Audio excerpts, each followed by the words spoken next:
یکم محرم سے لے کر 10 محرم تک لوگ بحث کرتے ہیں کہ امام حسین کی نیاز پکانی چاہیے کہ نہیں پکانی چاہیے، یہ شبیل لگانی چاہیے کہ نہیں، کھانا تقسیم کرنا چاہیے کہ نہیں۔ تو میں کہتا ہوں صدیاں گزر گئیں، ابھی تک یہ بحث کرو گے کہ لنگر ان کا پکانا چاہیے کہ نہیں، یہ رسول اللہ کا خاندان ہے۔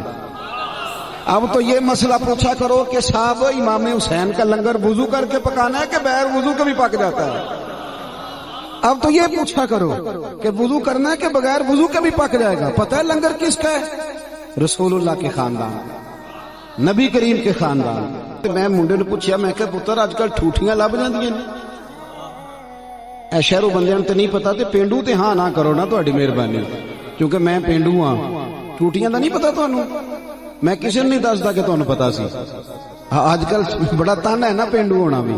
او بھائی میں کہ یار ٹوٹیاں لب کہندے سب تساں ٹوٹیاں ہی کرنیاں نے۔ میں کہ میں جدوں مدرسے داخل ہویا نا، جدوں بندے نوں مسئلہ آن لگ پے تے پھر کسی نوں دسے نہ، یہ بھی بڑی آزما بھی خراب ہو جاتا نا مسئلے پڑھ کے میرے ورگے بندیاں نے۔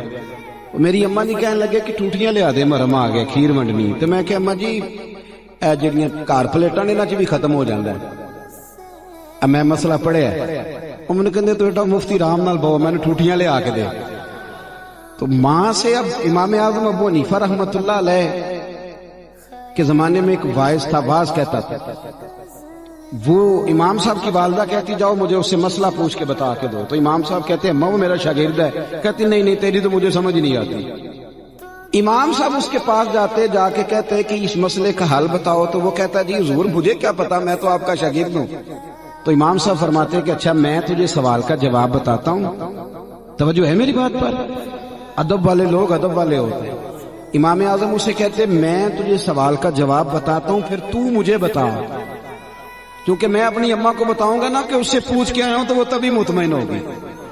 تو مجھے بتا، مجھ سے سن کے بزرگوں کو راضی۔ اس لیے مہربانی کریں، ہم ایسی لاکھوں کتابیں قابل ضبطی سمجھتے ہیں کہ جن کو پڑھ کے بیٹے باپ کو خبتی سمجھتے ہیں۔ تعلیم حاصل کر کے جس نے ابے کو جاہل کہہ دیا اس سے بڑا جاہل کون ہے؟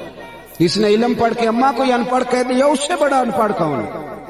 ہم ایسی لاکھوں کتابیں قابل ضبطی سمجھتے ہیں کہ جن کو پڑھ کے بیٹے باپ کو خبتی سمجھتے ہیں۔ خدا را واپس آئے تو میں نے اس سے کہا، میں نے کہا میں اماں جی سے کہتا میں ٹوٹیاں کی کر دیاں جی۔